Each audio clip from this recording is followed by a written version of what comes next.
starts with you, only you. A cosmic dance, the truth so true. From the ether to the earthly plane, all you seek, you can attain. The quantum flow, the light you hold, creates the story that will unfold. Every thought and step you make, the universe is yours to take. It starts with you, the mirror's hue, infinite skies reflecting you. From the void, you birth the light. Through the shadows, your soul takes flight. The winds will shift, its timeless bend. Every cycle begins again. Your energy builds, it flows, it streams, aligning rims, igniting your dreams. Each vibration, each sacred sound, a universe, moves resound. You are the spark, divine and true, illuminating. It's all you do. Just remember, it starts with you, the mirror's hue, infinite skies reflecting you. From the void, you birth the light. Through the shadows, your soul ignites. The path within, the path divine. Through space, your world aligns. Every rise, every fall, you're connected to it all.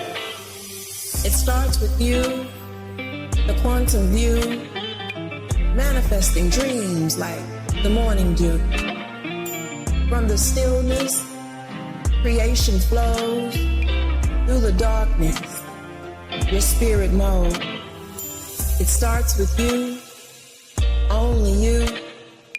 Through dimension, through the veil, the sacred truth, and you prevail. Now infinite, clear, and true, this road ahead, it's made for you. It all begins and ends with you. Even the chaos, through the flame, you rise anew, never the same. Every heartbeat, every sign weaves your essence, soaring high. The cosmos bends to your command. Creation blooms within your hand. It starts with you, only you, only you. It starts with you.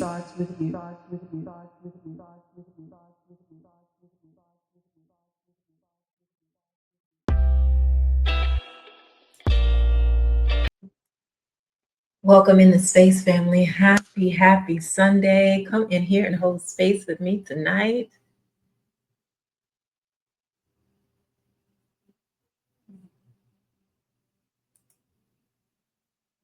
Say hello as y'all get in the building. Topic tonight, life worth living. So I'm coming in here to hold a little space with you tonight. And we're going to get the disclosures on the way. I'm going to try not to keep you too long tonight. But we're going to see how that works out. So let's get these disclosures on the way. I share my own personal experiences on my journey to healing. I'm a certified life coach, and my mission is simple. My mission is simple: to restore the knowledge of self rooted in balance, truth, justice, reciprocity, and divine knowing.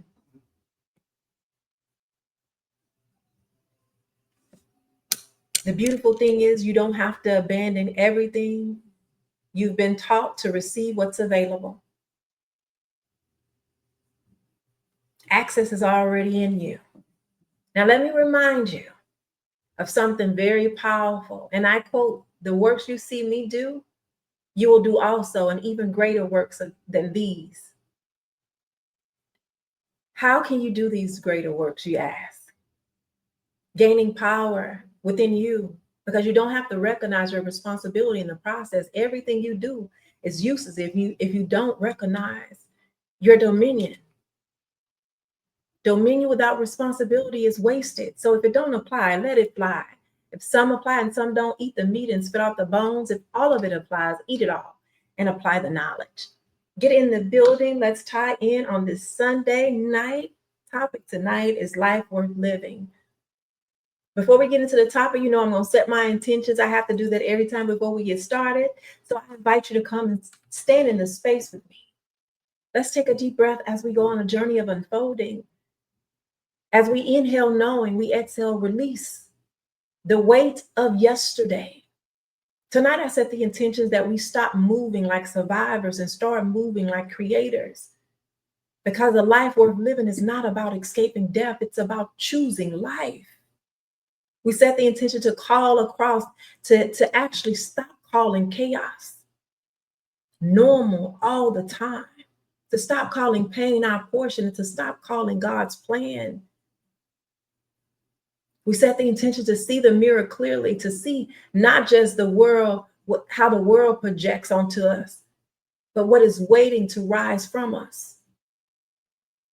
Tonight, our boundaries are not barriers, they are blueprints, not just lines of defense, but instructions of how we want to be treated. We choose to hold mercy for ourselves. Mercy says, I don't have to get it all right today, but I am willing to begin again. And I declare in this space, every scar is not a wound, it's wisdom. Every loss is not just grief, it's guidance. And every struggle is not a curse, it's a call back to yourself. So as we open tonight, we stand in agreement that life is worth living, and that already belongs to us. That's our power. And it's not waiting out there, it's waiting right here. And so we walk in that together tonight with courage and compassion, with clarity. And in this, I understand what's mine starts with me, and what yours should start with you. And I say, and so it is.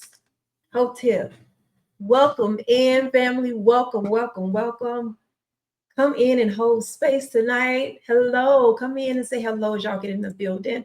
So for those of you that are new, welcome into the space. My name is Ty, and I welcome you here to where it starts with you, where there's no shame, blame, or judgment. However, we do hold ourselves and one another accountable. Last week, we unpacked the topic, the mirror. Welcome in, family. The mirror is holding space with you. We saw how relationships, jobs, and circumstances are not there to punish you, but they're there to actually show you a reflection of yourself. So that heartbreak that you went through, it was not just about the other person. It was showing you what you believe you deserve. That job that drained you, it was showing you what you believe your gifts were limited at. You were undervaluing those gifts. Not just bad management, it revealed that you're not taking advantage of your gifts. Those mirrors aren't just here to condemn you. They are there to call you higher. And that reflection whisper, look at me again. But this time, look within. Tonight, we go from reflections to transformation. But the question is, what does it take to live a life worth living? Put it in the chat if you know. We're unpacking this topic. We've unpacked the topic before, keep a living. And we explore what the elders used to talk about, keep a living. Based on their cycles and what they went through in their own life, so they could foresee what would show up for us. Because they had been there and they've done that. But we only scratched the surface that time. So we're going to take our time tonight and we're going to unpack this, right? Yes, I give myself permission.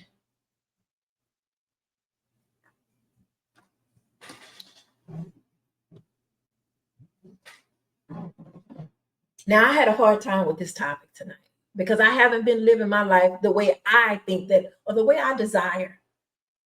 Because I've been so afraid of being hurt, So I built a circle of comfort around me, thinking it would protect me. But I was so close to the shame and to the low frequency experiences because everyone that I would allow to get close reinforced how I felt about myself. These are the things that people don't want to admit. This is the transparency that shows up. Welcome in, family. So I ran, I hid, I isolated. I know they tell you that works. Isolate, just isolate. Go and get by yourself. It don't work because the goat always comes back. And I kept waiting for someone to rescue me, to prove me wrong about what I felt about myself. But that day never came. I'm still waiting. Because what I need to be rescued, no one else could give that to me. That was a responsibility of myself. I was the only one that could give that to me. That's why they tell you mama and daddy can't do it for you. And from that, I've learned life doesn't give you pity. It gives you opportunities. Those storms that rise, those weapons that form, come back harder and harder every time until you face it. You won't grow. You'll be stagnant. I've seen so many people leave this earth with regrets because they never lived. And you ask them, what was it? What was it in you? What did you see? And they name out all of these things.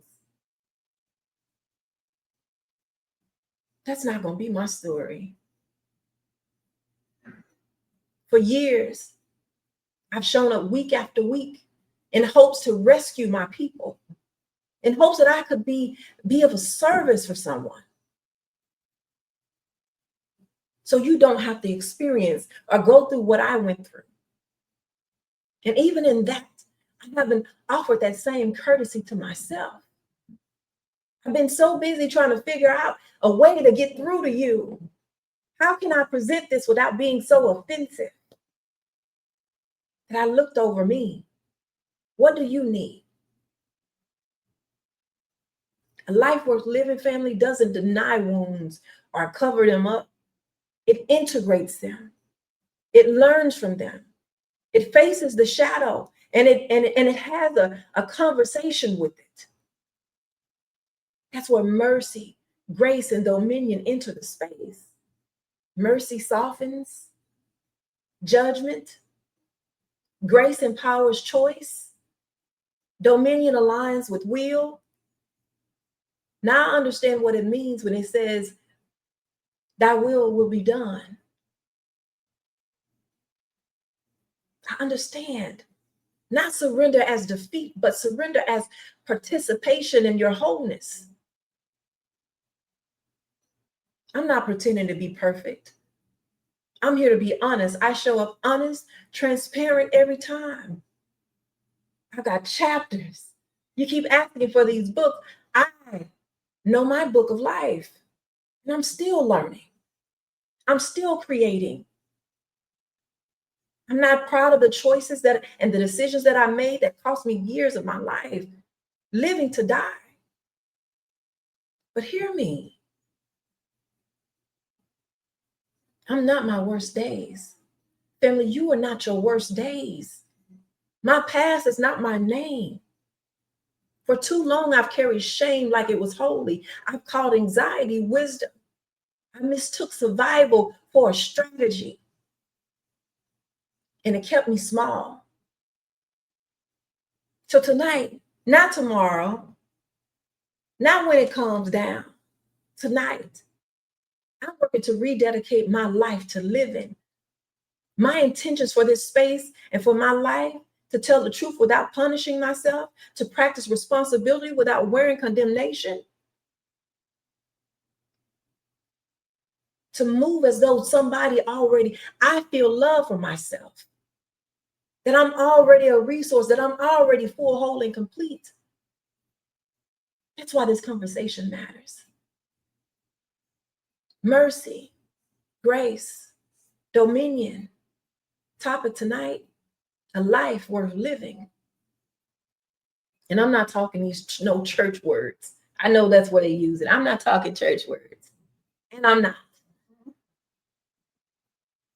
Those words are a map out of this loop, out of this cycle of repetition of all the lack and the low frequency vibrations that show up. Mercy says, I can face what I did without sentencing myself to it. Grace says, I'm empowered to do differently.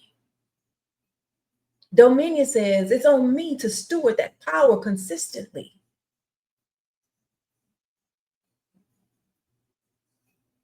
So before we expand our awareness tonight, let's break down these old stories we've been carrying around in our bag lady. And let's grab a hold of these tools. I used to call them jewels for your bucket. But now I'm talking about the jewels and the nuggets that I said, place them on your heart. Those stories. So tonight, as we expand our circumference of awareness, I will say 3 words a lot tonight. Mercy, grace, dominion. Say them again, Pete. Ty, for the people in the back. Mercy, grace, dominion. And don't worry, we're going to go back to the origin. So let's get to my favorite part, the definitions. Mercy comes from the Latin word mercies, meaning favor, compassion, in Greek, eleus. It's compassion that withholds punishment. Mercy shows up as expansion and acceptance and alignment. It says you deserve judgment, but I won't give it to you. I know you messed up, but I'm not condemning you. That's love choosing compassion over punishment. But grace, it comes from the Latin word gratia, meaning gift, kindness, thankfulness. It was taken from the Greek word cherish, which is an unearned gift, empowerment you didn't work for. Grace says, not only will I withhold judgment, I'm going to raise that, and I'm going to give you blessings. I'm going to give you life, and I'm going to give you favor you couldn't earn. Now, keep in mind, this is not, I'm more favored than you. That's not that rhetoric that I'm talking about tonight, that y'all be on. When you're saying that I'm exalted, God handpicked me, I'm his favorite. Touch not my anointed. I'm not talking about that. Because there's more. Family, if you didn't know, we are all anointed. Everyone is a goat in their own lane. That includes me. We just have to discover where our lane is. And oftentimes a lot of us don't know. So that's why we get stuck. And grace don't just cover you, it builds you. So we got mercy and grace together. Energy, expansion with acceptance and empowerment, with the opportunity to become the creator with your dominion. That's good. I like that. I like that. That's a part that I've been missing. And I feel that. I recognize it. Think of it like this. Just think about if you were in court. You were found guilty.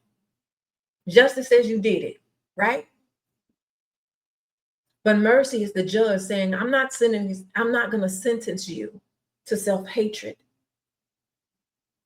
Welcome in, family. I'm not going to sentence you to self-hatred. You don't have to die alone, Ty. You are allowed to learn without hatred. You don't have to hate yourself.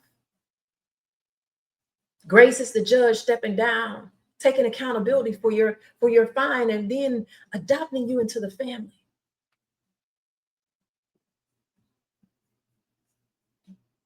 Without mercy, you stay condemned. Without grace, you stay powerless. In other words, mercy is the soil. And grace is your seed. And if there's no soil, you have no harvest. Say it again. I like that time. If there's no soil, you have no harvest. And lastly, dominion, the part people brush past. Welcome in, family. What does this dominion look like? I hear us talking about it all the time, but I've never heard anyone expand on how it works. So I'm going to unpack that. Dominion. It comes from the Latin word dominum. Ownership rule. In Hebrew, it's rada, to steward, to govern. In Greek, it's zousa, authority to act, protos, power made real.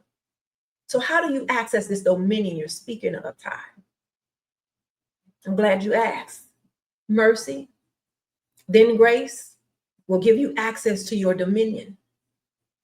Dominion is what happens after mercy and grace come into the space. Let me say it another way. Mercy clears condemnation. Grace empowers capacity, and dominion exercises responsibility. It's you stepping into your God-given authority to steward, to lead, and to live fully. Topic tonight, life worth living.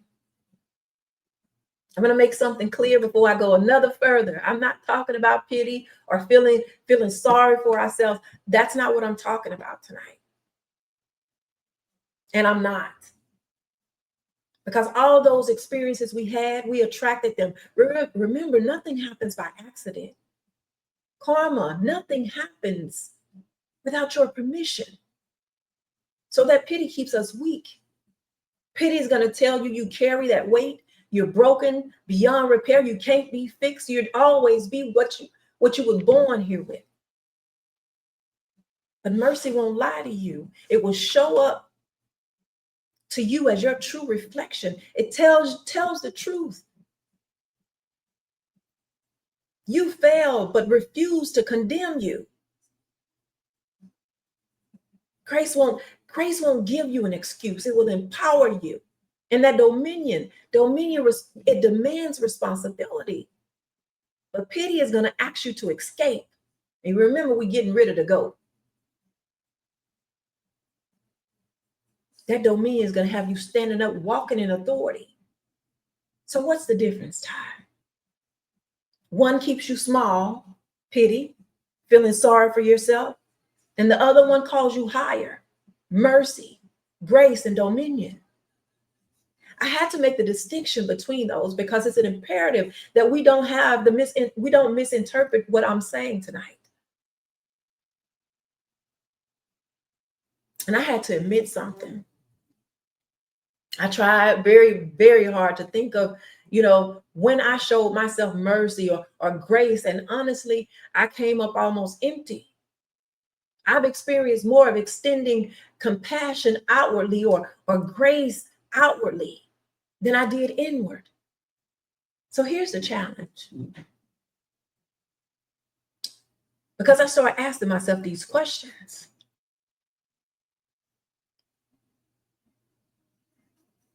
If I talk to myself like I talk to someone else I love, would my words sound like mercy or would they sound like judgment? Judgment. Would they sound like grace or would they sound like shame? Shame. I know what it's like to live under the voice that says you're not good enough. You can't trust anyone, not even yourself. I know what that's like. Those messages aren't abstract. They become a pattern in your life. So here's the challenge. Because when I ask myself that question, would I talk to myself like I talk to someone I love? Those words sound like judgment to me. So I acknowledge failing, but put a label on me as a failure. When I show myself grace, I allow myself to start again without carrying yesterday's weight into today. I've been doing that over the past few days, and it's hit me hard. Yes, I messed up. And I refuse to call myself a mess. Grace gives you permission to grow instead of demanding perfection right now. Now, I'm not saying perfection ain't possible. I'm not saying that. So I'm going to use y'all line, the way y'all give it to me. God ain't through with me yet. But mine is different because I'm recognizing who I am. That's the difference. That's the shift. And that's where life begins being worth living. And I'm going to get this straight. I don't feel sorry for myself to get God's mercy. You shouldn't either. Mercy isn't unlocked by our misery.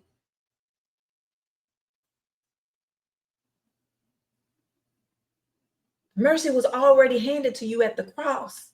That's what your text say. I'm just using an allegory. So what you've been doing is confusing pity and feeling sorry for ourselves with mercy. So let's put those things together, shall we? Scripture says, God saw all he made, and it was very good. Right? Yeah, that's what it said, Ty. So here's the question. If God already called it good, why are we living like we're defective? Put it in the chat. Why are you living like you're defective if God already told you you were good? And I know what you're thinking. Ty was good until Adam and Eve came around and messed it up. But I knew you was going to say that. I did. I knew you was going to say that. Even with that, let's look at it. For shits and giggles. Even if we say it was good until Adam and Eve partook, and they messed it up for everybody, that doesn't mean that goodness was revoked. Yeah, it put a crack in the mirror, but the image wasn't thrown out. They gave us, we were born in sin. Law came into the space. The righteous as well as the unrighteous was dying. And over time, Christianity shaped this into the original sin. We were fed this narrative that we inherited a broke nature. That we got this at birth. We was born here that way. What we have to understand that this is a psychological tool of guilt, aka low vibrational energy. When we internalize I was born wrong, it conditions you to mistrust yourself.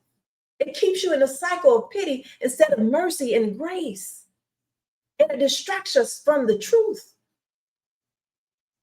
What is the truth, Ty?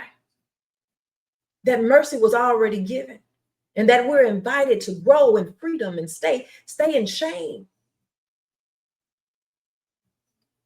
The law shows the cracks.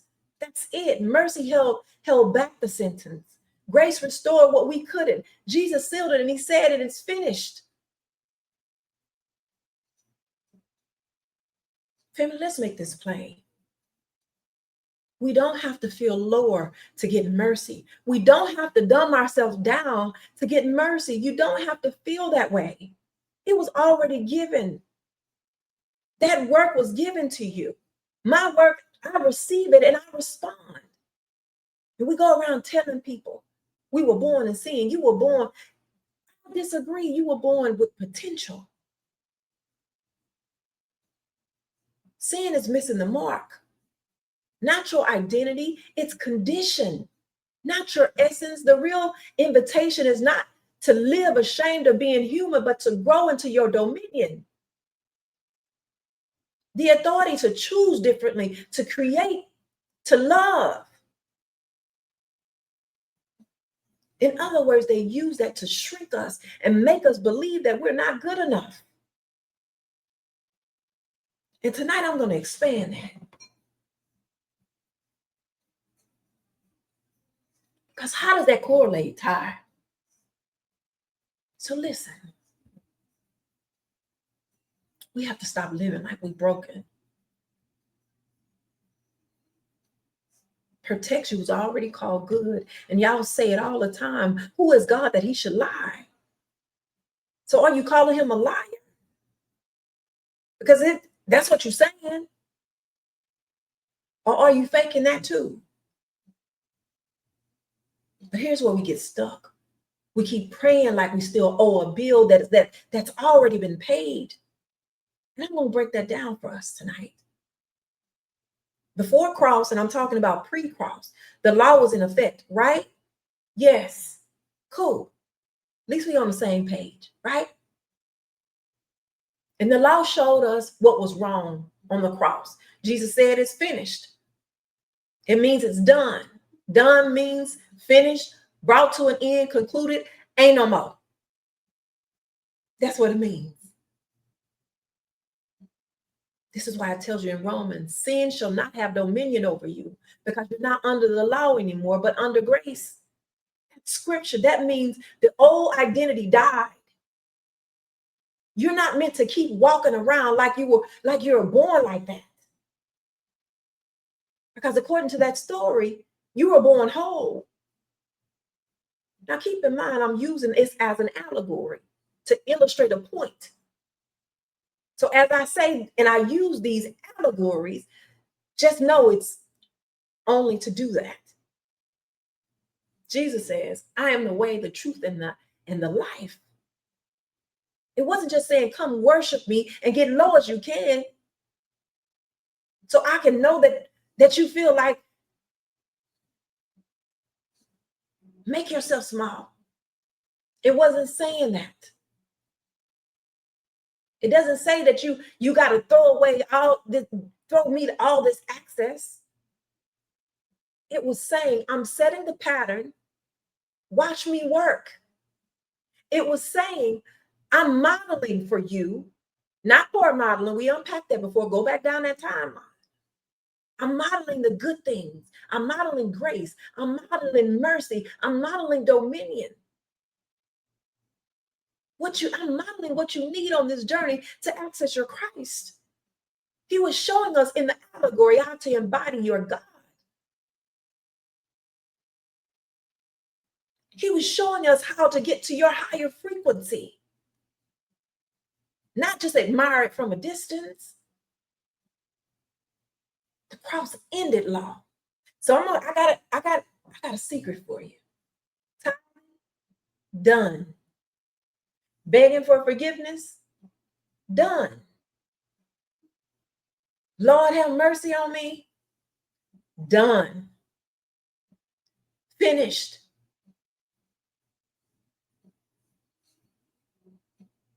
Family, you don't start from deficit.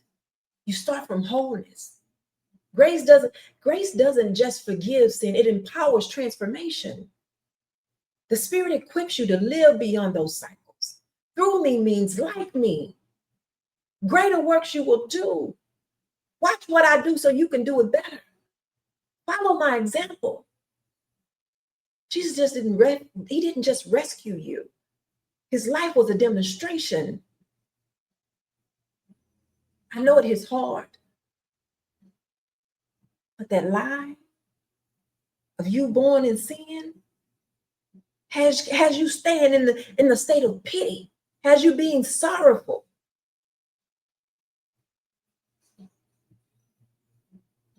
And I can tell you a whole bunch that I failed, but it does not make you a failure, Ty.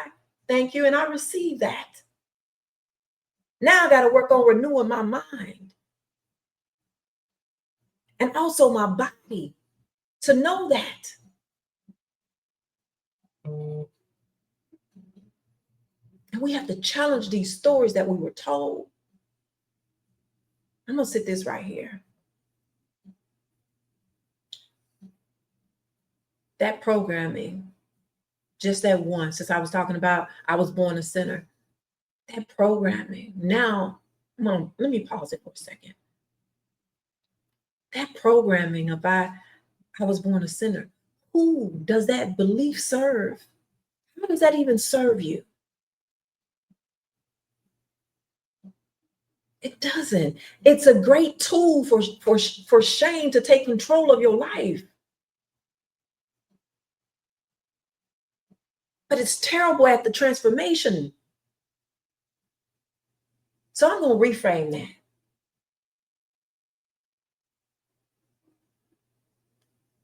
Yes, I'm going to offer myself and I'm going to offer you a reframe. You weren't born in punishment. You were born in an image. The image can get covered, it can get cracked. It's layered with trauma and bad choices, but the image isn't destroyed. That's why mercy and grace make so much sense. Because there's something worth rescuing and empowering within yourself. See one, do one, teach one. Come on, move.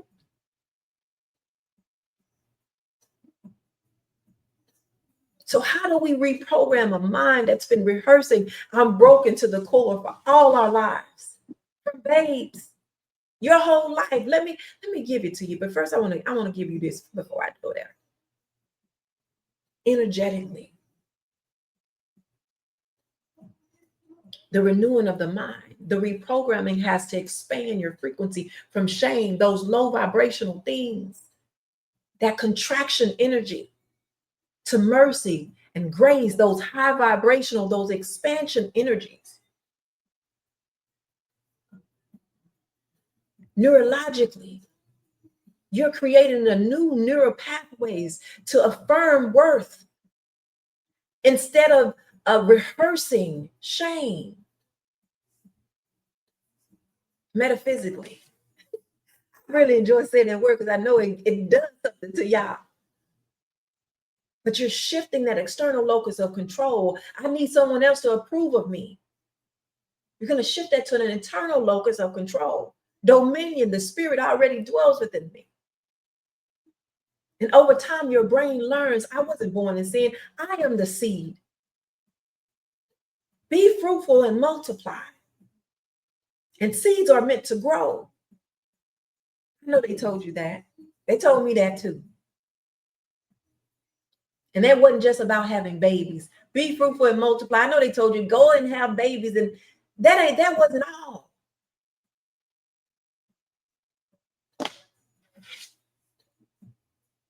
And I want to share with you guys tonight how impactful this was for me.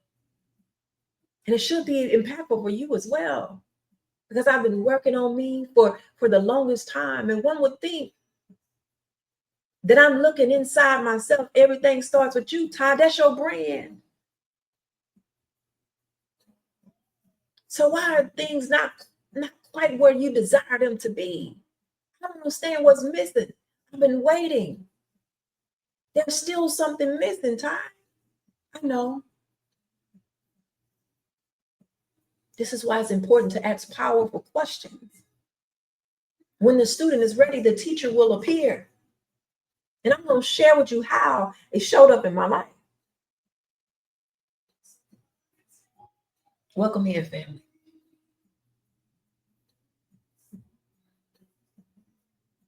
I was investing my truth into everything except responsibility.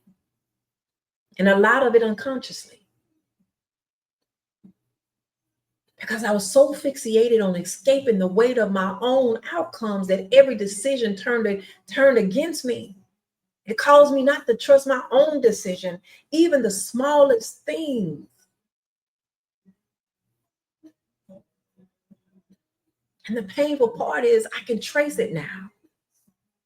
Hindsight looking back, it's just so clear. Once you get it, it's clear. But what do I do? Once I understand that those choices I made them to avoid pain, and it looped me back over and over again to get the same experience.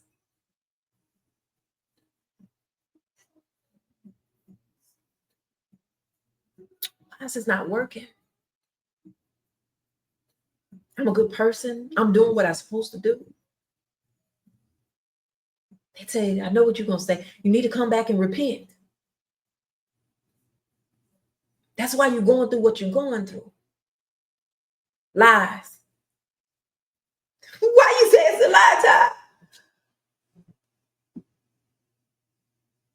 Because I've been on that side. I tried it for myself. That's what y'all say, don't it? Have you tried it for yourself? I did, and I did.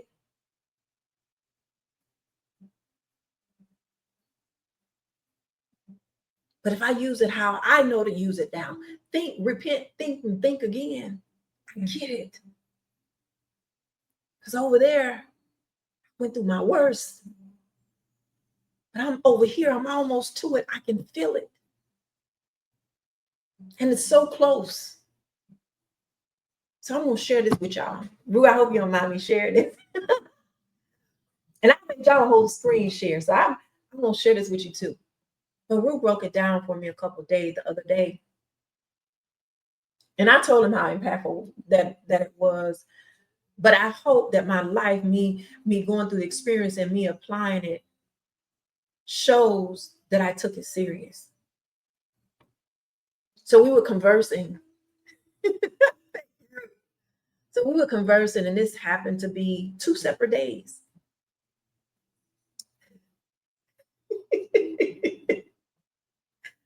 2 separate days. And everything was so perfectly aligned. It was like 2 perfect puzzle pieces fitting together. By the way, this is what it means that it may not come when you want it, but it's right on time. I'm T. I tell you, I love Ty.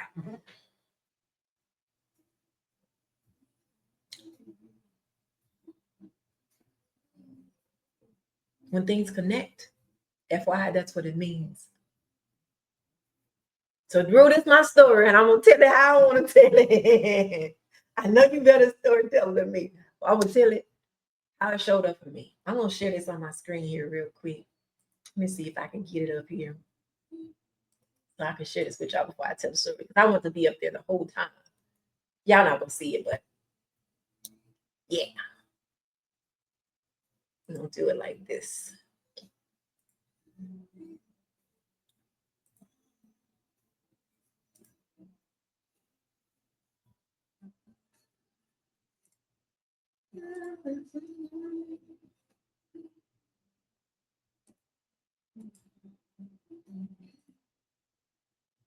I'll give it a second to load. There we go. So y'all see it on the screen?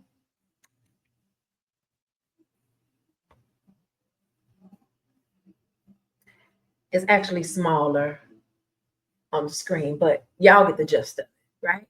Yes.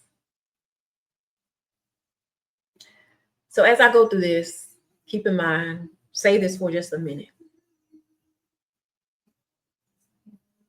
He picked up the phone. I don't have no phone to pick up. God dog it. I'm gonna use this one. So he picked up the phone while we were talking and started saying, hello, hello, hello. I'm just looking around. This is what I was doing. He had it right there so I could see it. And I was confused because I didn't hear the phone ring. And I'm nosy. And I didn't see it light up either. At first, I thought somebody maybe it rung. I didn't hear it, and they hung up.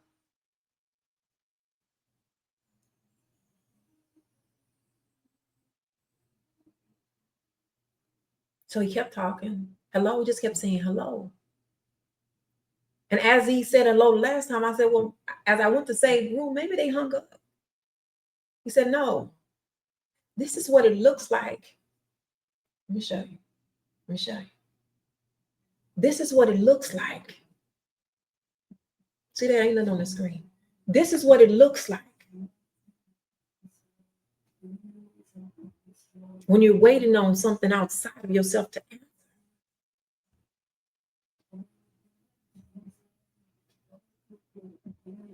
This is what it looks like when you're waiting for an answer outside of yourself. And it hit me.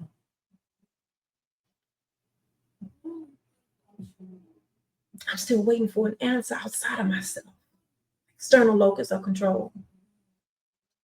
Even though something has changed, those habits of not being good enough, that stinking thinking, they still within my mind and in my body and in my habits and my mannerisms. Remember, this is why living life with with grace and mercy is huge. Not because it lets you off the hook, because that happens when mercy is shown. And I'm not talking about something outside of you showing this mercy. I'm talking about showing mercy to yourself. It wasn't designed to just let you off the hook. It was designed to get you back on the hook. You remember I unpacked that GPS once before? How when you get off the highlighted route, it's to remind you you're off the beaten path. You're not where you're supposed to be. That's what I'm talking about. Remember, mercy clears the space. Grace gives you power, gives your power back. Which leads why you take responsibility to operate in your dominion. And it helps make sense of a story that he told me the day before that.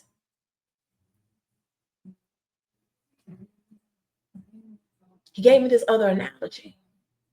And I thought I had it. I did. I got it. I thought I did at least.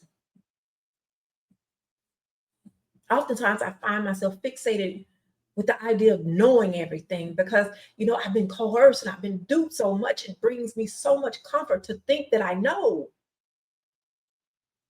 I figure if I know a lot of shit, then I can be prepared for whatever shows up. It don't work like that. Because even when you know a lot, there's still more. This reinforces just when you think you know something, there's more. I'm working on that.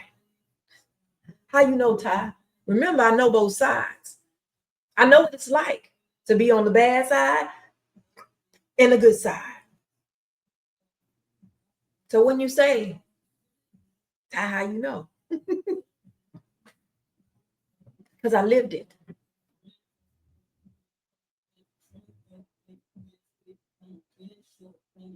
Tried it that way, but not in balance. I haven't tapped completely into that yet. I was leaning to the left real hard. Now I lean to the right real hard. You remember last week we was talking about when you got that good and that bad in that gray area? Sometimes you got to add a little bit more good. Sometimes you got to add a little bit more bad so you can get the balance, the scales balanced just right. Or add some more good.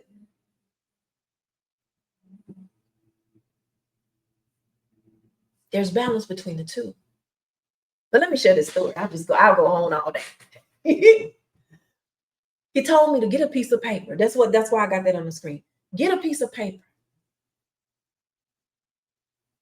Now, for the sake of the lie, I put the image up there so y'all can go back and see it. Told me get a piece of paper and draw a circle. Inside that circle, draw a smaller circle, maybe like a dime-sized circle. He said the dime-sized circle is your trauma, your fears, your shame, all the things that keep you stuck, right? Low vibration. Yes. Then he had me draw another circle about the size of a $50. Still inside the big circle.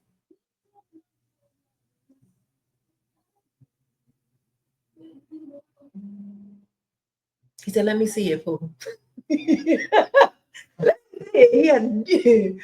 Make sure I'm doing the right thing. So I showed it to him. He said, good. Now draw me a stick figure on the outside of the trauma circle, but inside the decision circle. And I'm giving it to you decision because we don't trust our decisions in that circle. Those are the after effects after you come through the trauma.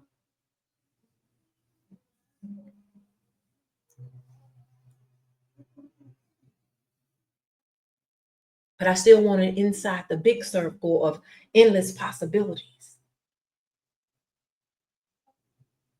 So now I got 3 circles. Then he hit me with, we move ourselves just outside of the threat AKA the trauma, the fear. We move ourselves just outside of that threat, but we don't recognize we're still so close to it, that we're still in survival mode. But only if we move outside both of those circles to those endless possibilities, we would have it. We wouldn't have to be in such high alert all the time.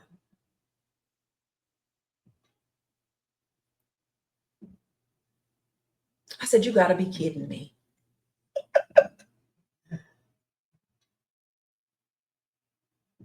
Something so elementary explained with a stick figure and some circles. Now is a perfect time to show myself that mercy and grace that you're working on, Ty. This is your sparring. Not only this is how you're going to renew your mind. That reprogramming of the mind. It's been rehearsing. I'm broken at the core. Where there's a will, there's a way.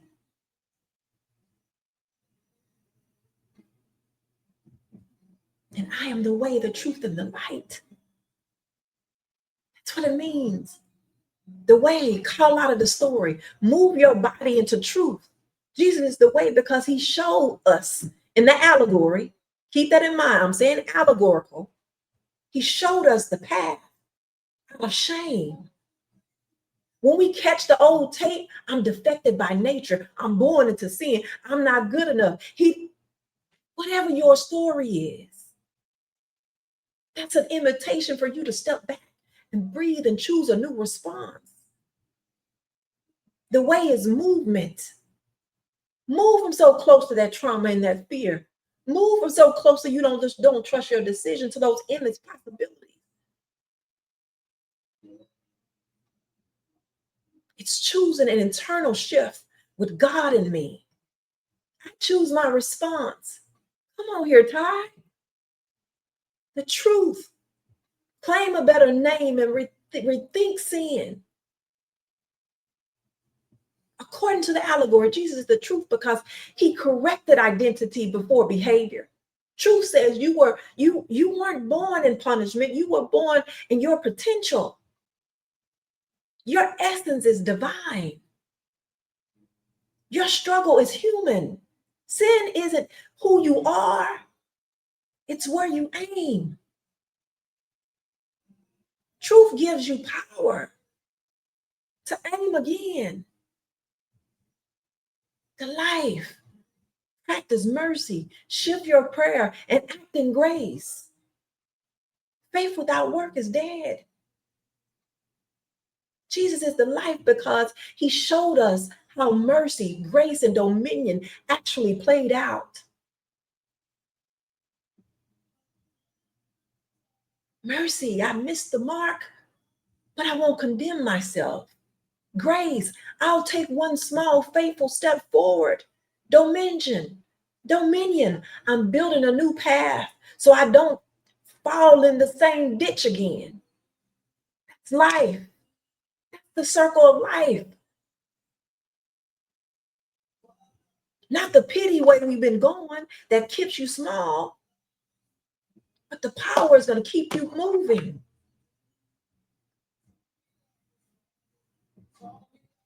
So when he says, I am the way, the truth, and the life, he's really giving us the whole framework. The way is the path out of shame.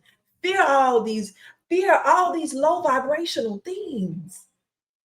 The truth is your identity being restored. You have to know who you are. The life is mercy in action, grace in motion, dominion established, rinse and repeat. And I'm going to have you repeat this after me. I want this. We need to be hashtagging this. Repeat after me.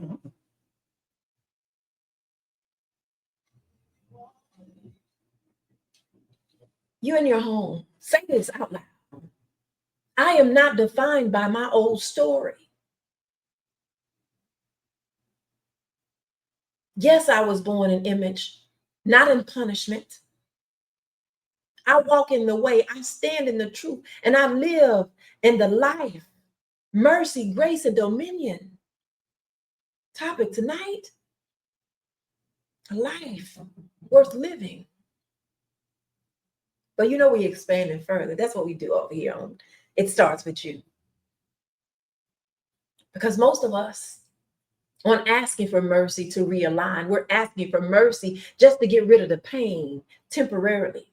We're trying to treat the problem instead of curing.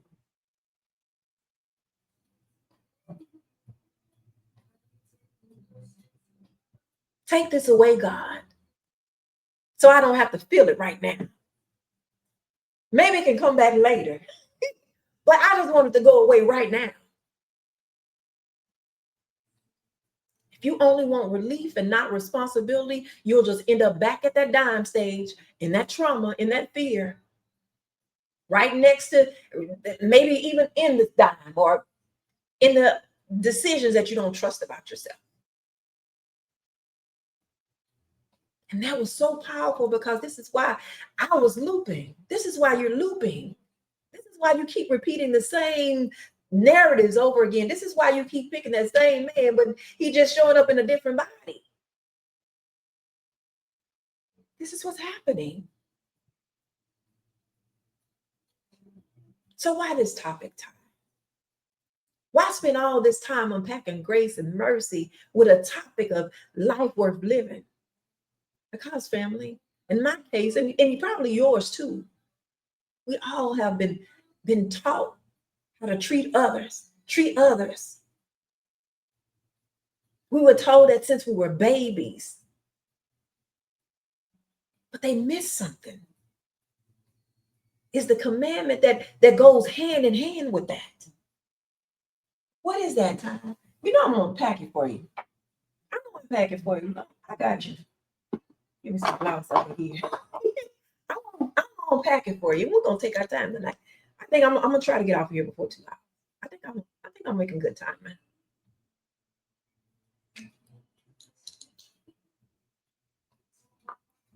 So you ask me, what is it? How you treat yourself? That's what it is. How do you treat yourself? Put it in the chat. How do you treat yourself? If you refuse mercy for your own mistakes, you teach everyone else to refuse it too. Why? Because you can't give what you don't have.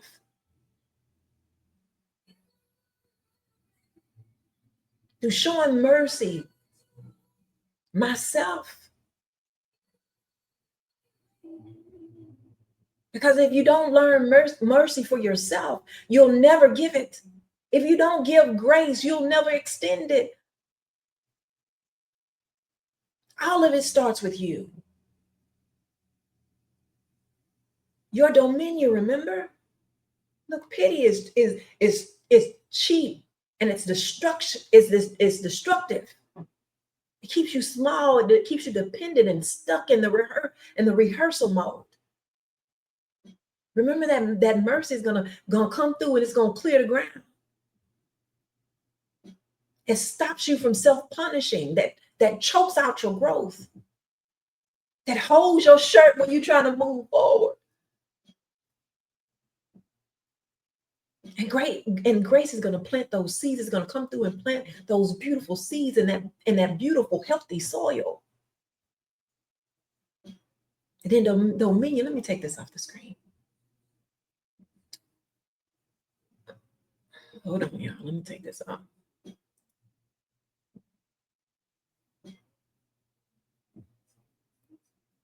And then dominion is going to come through and harvest, responsibility, stewardship, and action. Miss the order, and you'll stay trapped in the cycles of bad choices. This matter because every poor decision, every avoided responsibility, you don't take accountability for it. Put you right back where you started.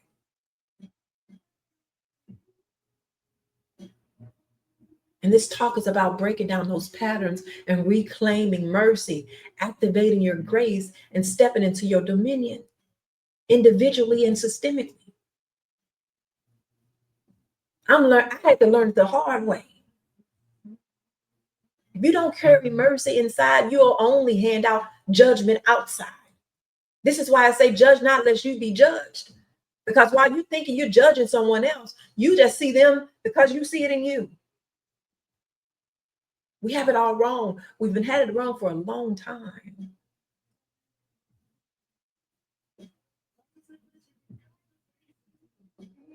This is why when Jesus, when they asked him, which commandment is the greatest? He gave them two. And I know y'all sit around and say, ain't no commandment greater than the next. Lies. He gave two. Not all 10. The greatest. What did it say, Ty? You know I got you. I got you. And you want to go look it up? Matthew 22, 36 to 40. Let me give it to you. The Pharisees, who was the lawyer, asked him, say, man, teacher, which is the greater commandment in the law? Jesus replied, love the Lord your God with all your heart and with all your soul and with all your mind. This is the first and greatest commandment.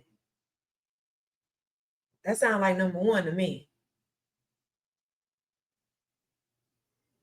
And the second one is love your neighbor as yourself. And the law and the prophet hang on these two commandments. So what does that mean? If you can't love you, you'll never love them. Period. This is why you're so quick to tell people to come from amongst them. If you don't extend mercy to your own soul, you'll never extend it to your neighbor. So I understand why you're telling people that. Come from amongst Ty. Don't associate with Ty. I get it. And I do.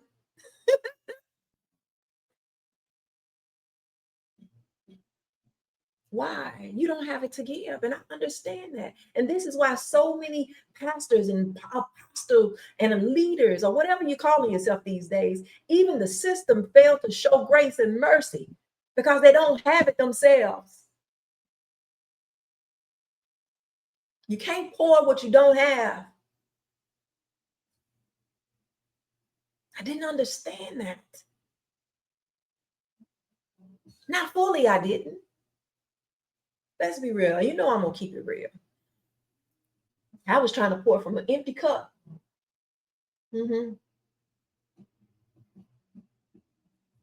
I did.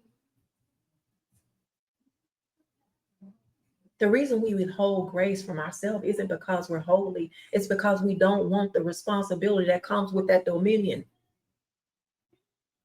It's scary. It's easier to live in guilt and pity because if you're broken, then you'll never have to step into responsibility. I can blame the goat. I can blame it on somebody else. The devil made me do it. You don't have to take accountability for your actions. But that pity keeps you bound. It keeps you trapped. I ain't never seen this before, Ty. I know. Hey, y'all. Hey, welcome in. Welcome in, family.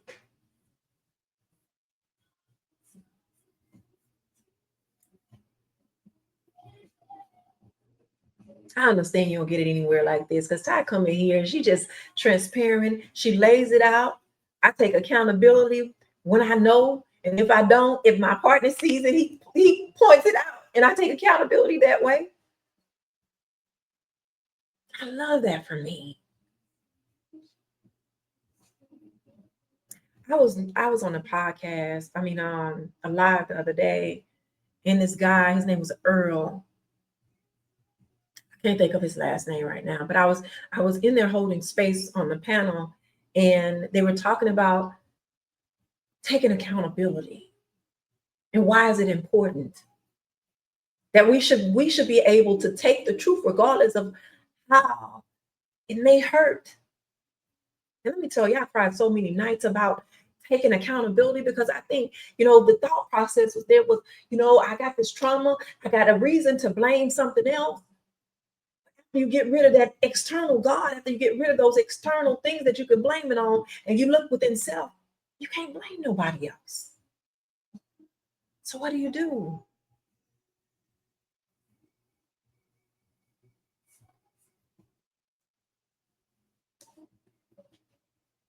I understand you don't have to. It's hard. It's harder for me to have to say I can't blame nobody else but myself. Oh, and I cried a lot of nights, a lot of days.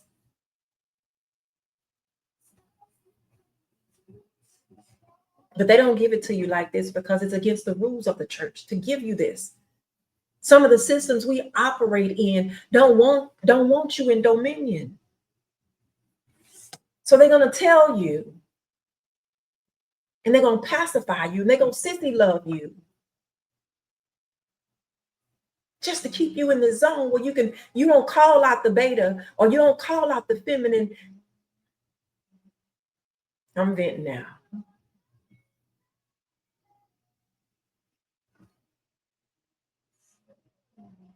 So I joined this other pod live, and I got on there.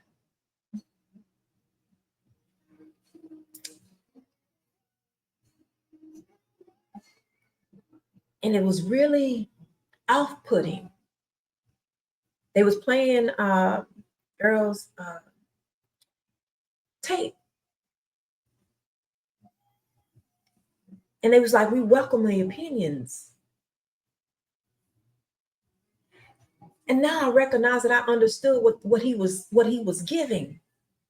Why he was saying that we need to be able to accept and hold ourselves accountable for what's showing up.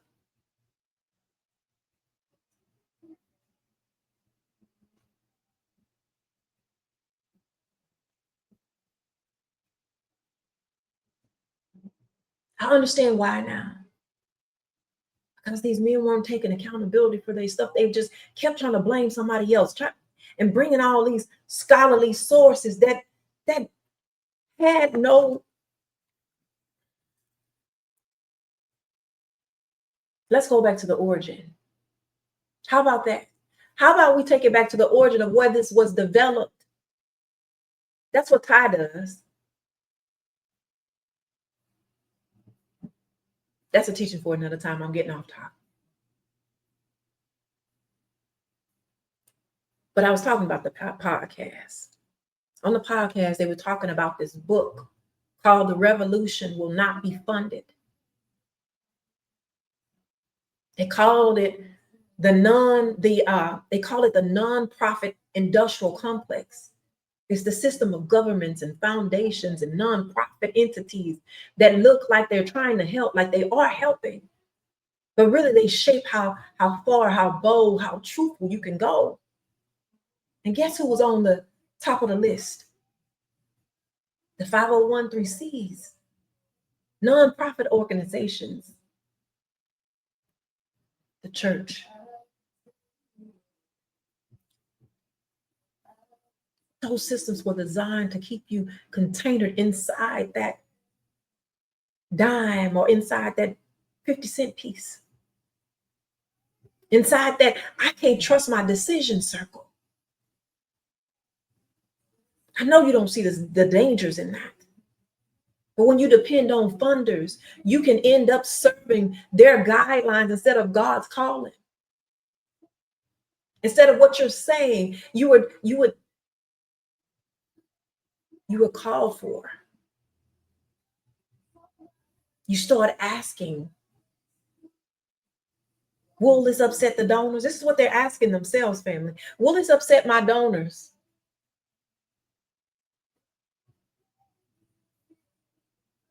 I gotta be sure.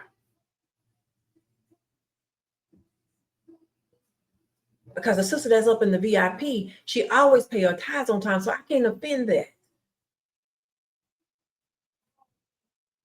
I have to put all the people I know on the board because I know how they vote. I know they're not going to turn against me. So I gotta load this board. Instead of, is this the truth God told me to say? I'm not just gonna lie, knowing dang well that's my wife over here just pillow talking, telling me what's happening in the community. So now I'm using her as a scapegoat so I can go in here and tell these people that God told me this, knowing good and darn well. So in layman's term, they protecting their bag. I'm jamming over here. That's a new law, an external law. And anytime you're under an external law, you forfeit grace and you shrink dominion. I went through that to tell you, this is what we're doing. You keep asking for money. That's law, not grace. Grace says give with a cheerful heart. This is why you're going to say, God, I healed in your name. I fed the hungry. I clothed the poor. And he's going to say, I know you not. That's what's going to happen. Now, we all know that's a fabrication. That's not true. I'm giving it to you allegorical. So they're not going to tell you that tithe went away with grace.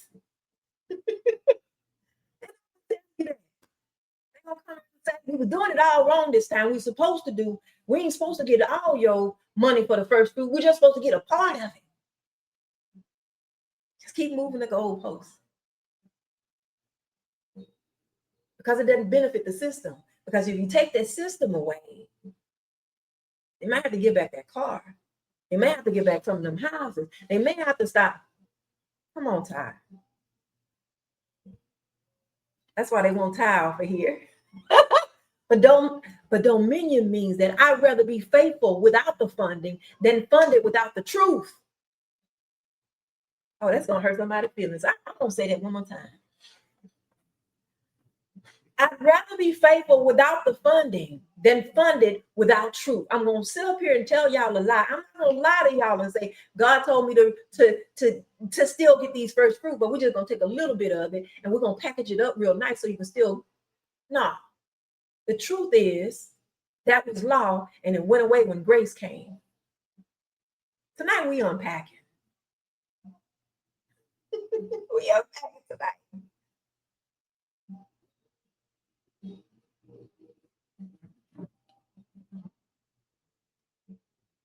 The things outside of that circumference of awareness, you don't get that anywhere else but over here. I've never seen it like this before. But I want to take control of my own life. So I'm making it my business to know myself, to know where I'm not showing up at. So tell me the truth, Earl. I don't want to be over there with the sissy lovers. I don't, man. Even if it's making me cry, at least I can grow from it. Dr. Simatawi, tell me the truth. Just let me cry in peace. Please, doctor.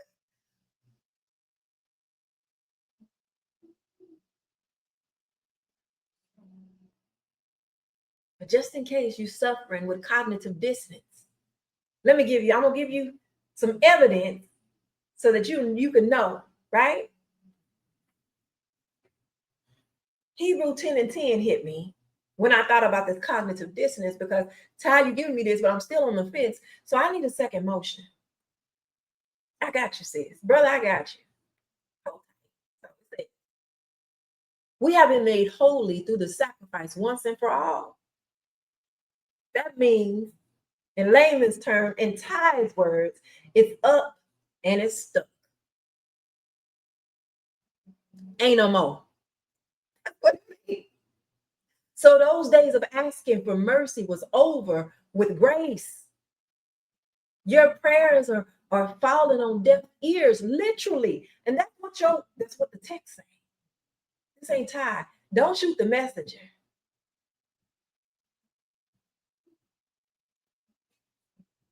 And that's not according to me. It's according to mercy was never meant to be a waiting room for you to fester. It was never meant to be a place where you could rehearse your shame. Now, why does mercy matter first? Why does it have to go in that order? Remember I told you about the seed? Because you can't plant seed on a field full of rocks. Your field is loaded with trauma. It's loaded with hardened hearts. It's loaded with PTSD. It's loaded with all the things. Low vibrational.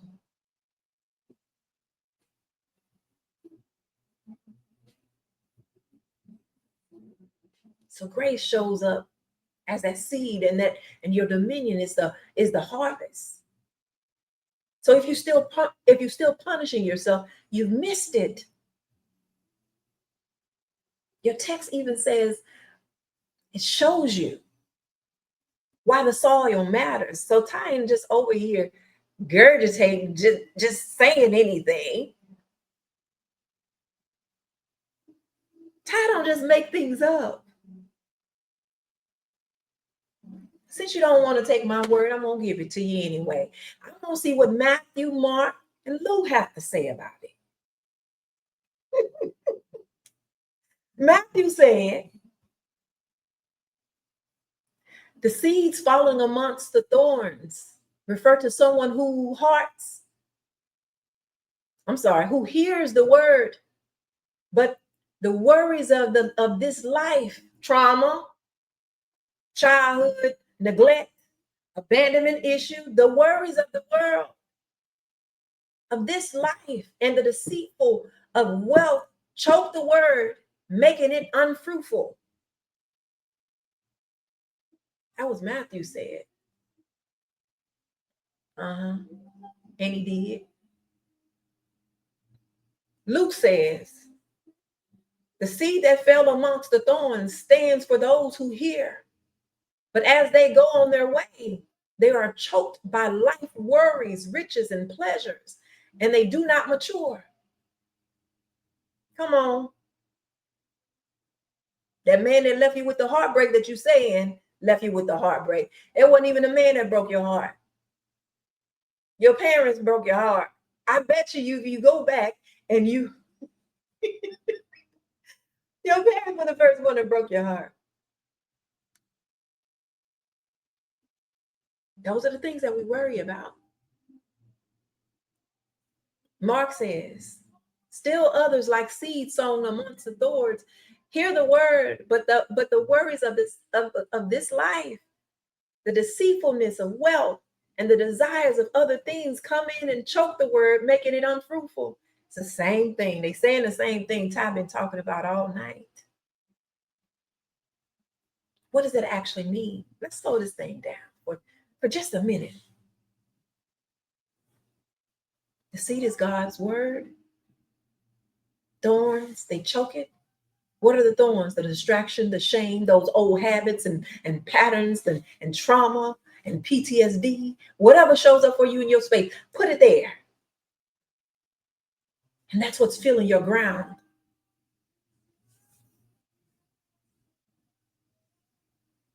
So the word can't take root. So those seeds that you could be planting on healthy soil, they're not going to take root.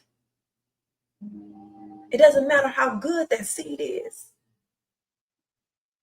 The thorns always win. The rocky soil always wins.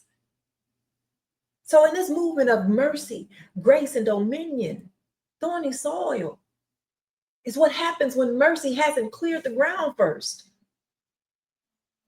Grace shows up, but it gets strangled. You've seen this your whole life. I'm gonna get you to say something else with me. This is powerful. Watch this. I will not punish myself into holiness. Because here's the truth. Beating yourself up don't produce no fruit. And it don't. I've never seen anybody grow anything in a bed of rocks. Never. Correct me if I'm lying with verified information. But what's supposed to happen? We're supposed to lean into mercy, those things that are scaring us. Those are the things that we should be leaning into. For yourself, you plant the seed of grace. And I dare you to believe what's already been spoken about you, that you are good, that you can operate in your potential, that your gift makes room for you. I dare you. So that you can walk in your dominion. You can live out that harvest designed for you. So what does that look like practically, Ty? Let's talk about it. Let's talk about these prayers that have us in a chokehold. First prayer, not begging, because you're begging, not bargaining. Stop praying like someone's waiting, like you waiting on somebody to rescue you. I got a secret for you. Let me tell you. Ain't gonna be no rapture. You already been rescued.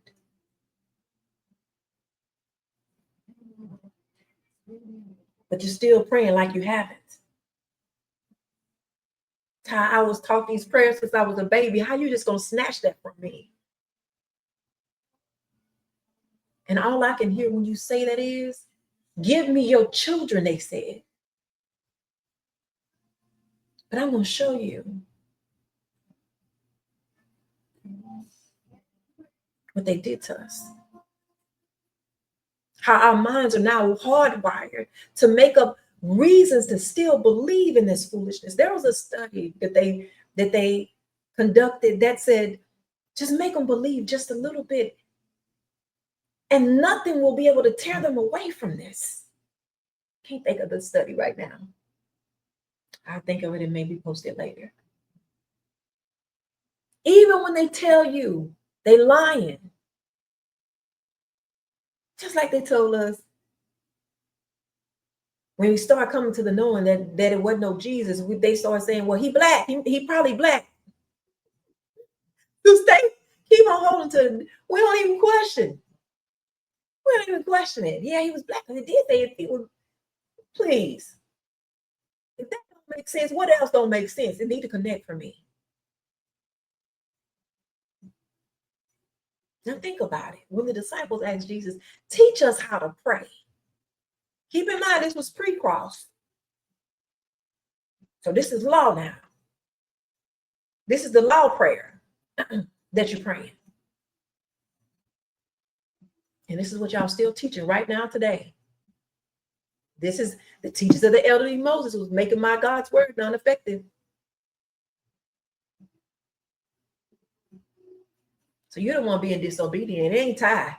Because Ty living by what your text told you should be living by. Ty doing it. But give it to the people anyway. What did he give them, Ty? It was designed for a world still under the law. So I'm gonna give it to you. And if you're praying like this today, without lenses of grace, you're moving retrograde, and retrograde just means you're moving backwards. That ain't it, sis. Brother, it ain't it. Let me show you what I mean. Our Father, that's identity. We said that earlier. You need identity. This is why it's so important. I always go back to the origin, because they've taken our identity from us. Even then, Jesus was pulling people closer, showing them God wasn't just judge, but Father. But post-cross, the Father isn't just near, it's in you.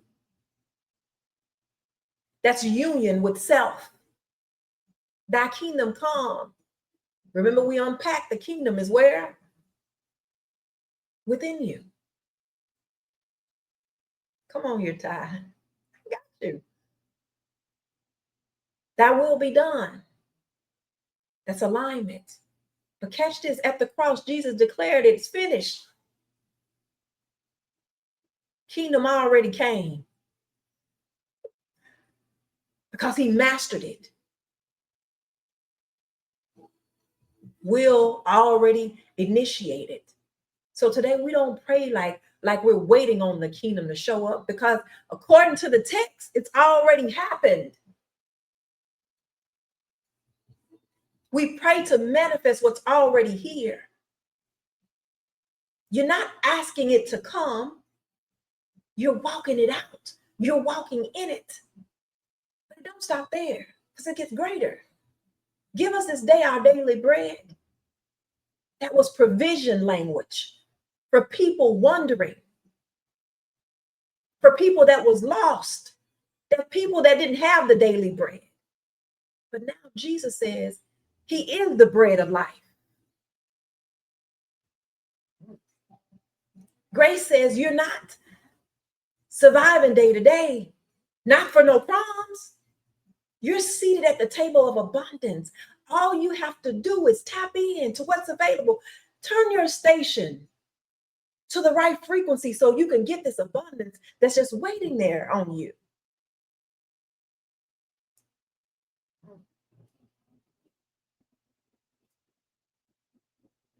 That's not desperation. That's participation. I'm a willing participant in my overflow. Forgive us our debts as we forgive our debtors. That's law language. Before cross, debt was real. Sin was charged to your account. The righteous as well as the unrighteous was dying. But post-cross, Jesus stepped in and said it was finished. That means it was paid in full. Ain't no more debt. Where is say that at, Ty? I do this because I have to make sure that we have an understanding of what's happening and what shows up. So I got you, sis.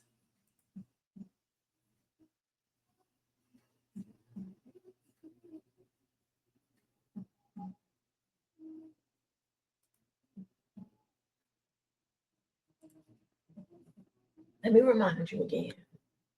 Sin shall not have dominion over you, for you are under grace. So if you're still praying for forgiveness, like the account is open, that ain't it.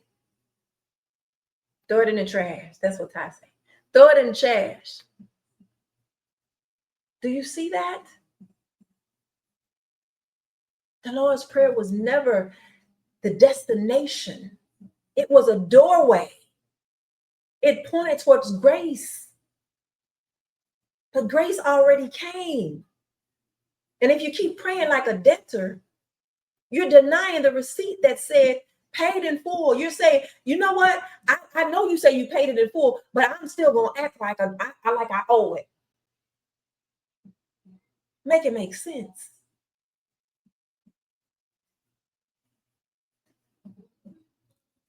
The math ain't mathing. So hear me. This is good, Pooh baby. Thank you, Mookie. So hear me. Jesus don't teach you to pray in shame. So when you down there saying, Lord, forgive me, I fornicated, that's shameful. He don't teach that. He didn't teach that. He taught pray from belonging. And now post-cross, that belonging is sealed, it's signed, sealed, and delivered. I gotta got a secret for you. You're praying. You're not praying towards grace. You're praying away from it. And that changes everything. But there's another challenge.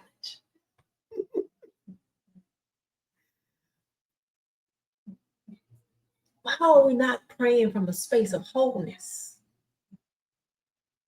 And maybe you're thinking, I don't know, Ty. I don't know about these scripts you're talking about.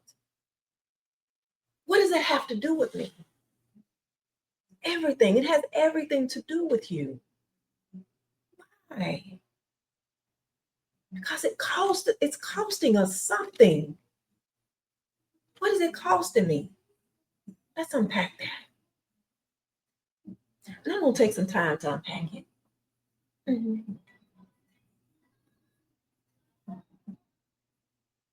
I give myself permission to. Because I want to see what some of these scripts are. Because half the time we don't even realize that we're paying the price. We don't even recognize that we're doing these things because we're doing them unconsciously. I have to point them out for us. And that's okay. But you can't unhear what you done heard.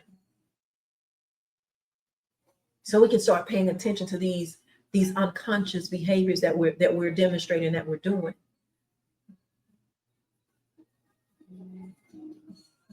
Now, you know, I got a good old piece of list. I love a good list. And we're going to unpack what it looks like in our lives. Right now, today, I'm not talking about back then. You know, he wasn't talking to you. So I'm going to go back to the first one that I said earlier, because I want to give a little bit more information on that one. I was born in sin. The voice of the shadow. The part of you that's been buried. The part that feels uncomfortable, or the part that's unacceptable. Constant apologizing, meaning you're letting the shadow rule from the dark instead of integrating it. So you shrink. You shrink your life because you fear rejection of those unacceptable parts if somebody were to see them. And psychologically, you over-identify with guilt, with shame, with apathy, with fear. So there goes your identity out the door. You live half of your life because you fear the risk of being seen.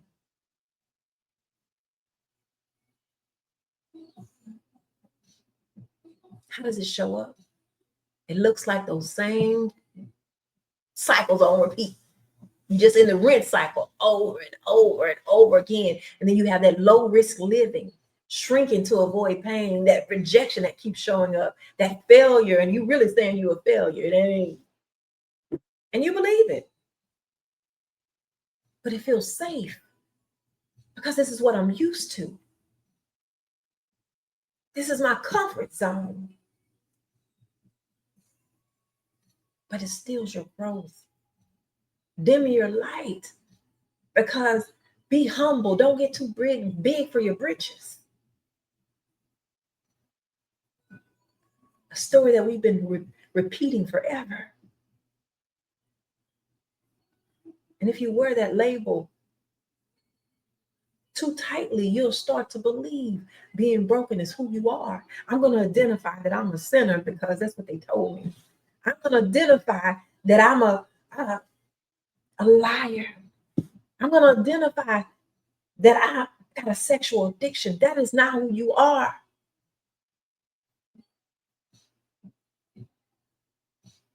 So what do you do when you start to identify with some of these things, that the narrative that they gave you?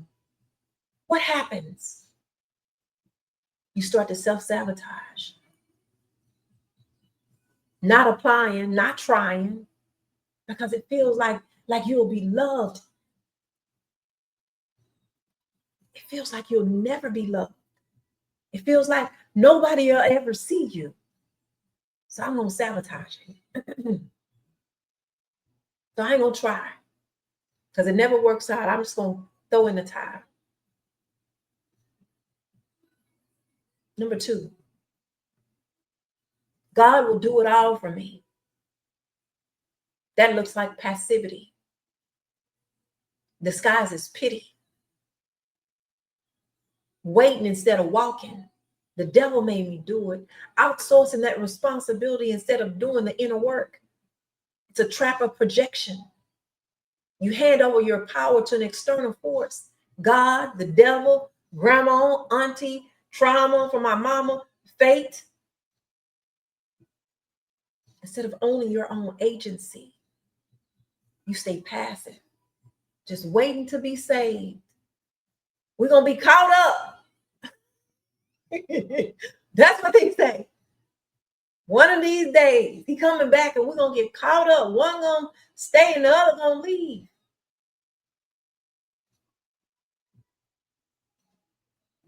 Psychologically, messes our minds.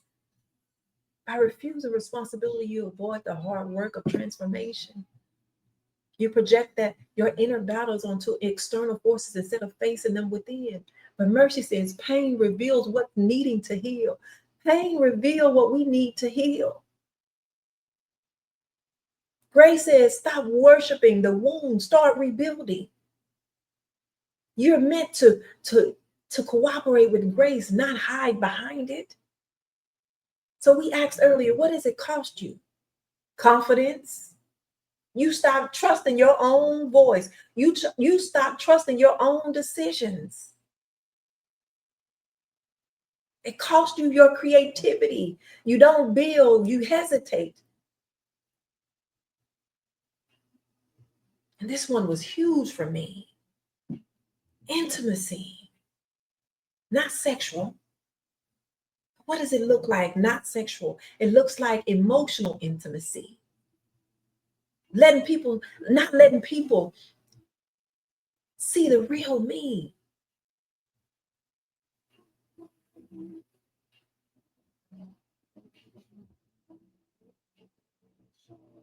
Constantly being sorry, apologizing. It looks like relational intimacy. No honest conversations, asking for help, setting boundaries. Not just that, what about the spiritual intimacy? Well, you and your partner should mirror the image of God back to one another instead of walking in that shame. We start to see our inner worlds on the outside of us. You will know the unseen things from the things that are seen, including the Godhead. Who used to tell me that all the time? Into me, you see intimacy. And I didn't quite understand what it meant because there was more. Because I thought I knew was sexual intimacy. So this is new to me. But mercy says your behavior may need work, Ty. But your being is good. You can grow from this. You can learn. You have to learn to say when you heal. Learn to say, I made mistakes. I didn't know what it was, but that doesn't define who I am.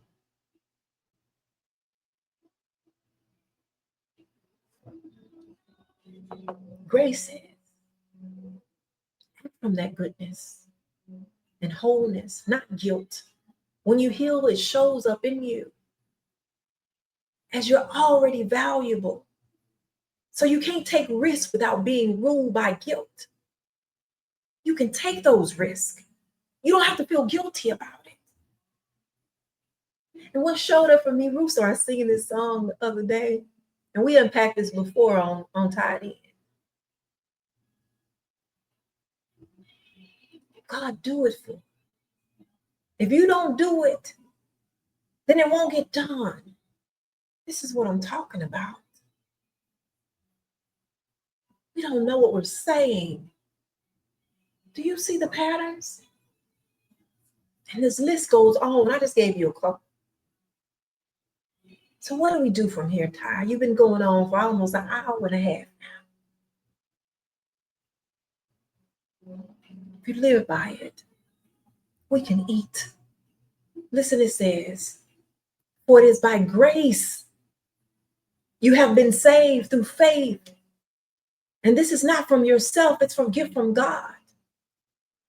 Translation: the rescue has already happened. Here's where we're going to land it tonight. Mercy isn't pity. Grace isn't weakness. Dominion isn't domination. Mercy is going to lift you up out of that ditch. Grace is going to put tools in your hand. Dominion is you building the road so you don't fall in the same ditch again. So stop punishing yourself, Ty, for what's already been finished. Stop praying like you still owe a bill that's been paid. Stop calling yourself broken when God already called you good. And I'm not talking about an external, I'm talking about the God here within me. Say it within, I'm going to get y'all to say this with me. I'm allowed to learn without hating myself.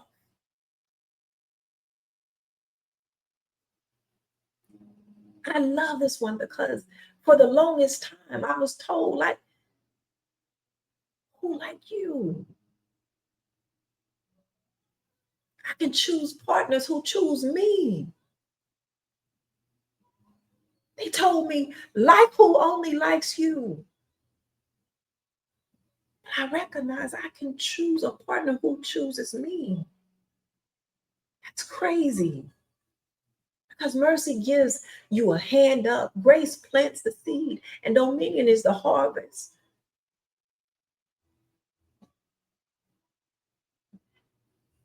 That harvest that grows one small, faithful act at a time. So tonight, as we walk out of, as we're gonna get out of here in a minute.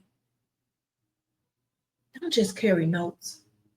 Carry a new story. Not I was just born in sin. I was born in potential. Not I'm defective, but I'm divine. In essence, human, in struggle, but powerful in spirit. He said, I am the way, the truth, and the life. Now it's your turn to walk the way, live in the truth, and embody the life. So here's the real question. And don't give me this. Well, Pastor said, I don't want to hear that. Don't give me that. Answer for yourself. Do you believe you're still waiting for God to prove you're enough? Or are you ready to live like someone who's already good enough? Because you're supposed to know for yourself, right? That's what y'all say. I'm supposed to know for myself. So put it in the chat, family. Mercy isn't a hall pass. I got news for you. We don't have to be perfect at first. Now, I'm not saying perfection is impossible. And what I've been saying to myself is I'm allowed to learn without hating myself for not knowing yet. So we unpack a few things, and I'm gonna wrap this up really quick. Mercy, deactivation of shame. My shoulders can drop, breath returns. I tell the truth about what happened without self-condemnation. That shame voltage is going to go down, it's going to diminish. Grace is going to activate my capacity so I can expand.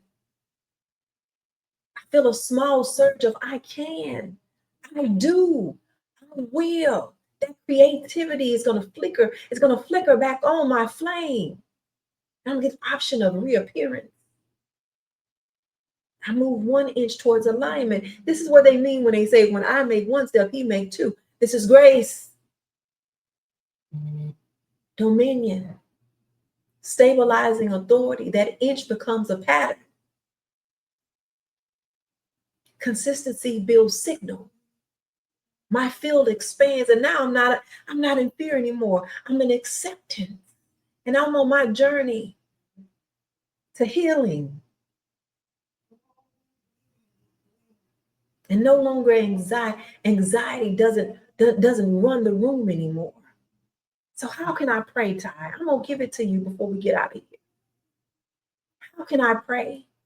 So I made a beautiful prayer for us before we get out.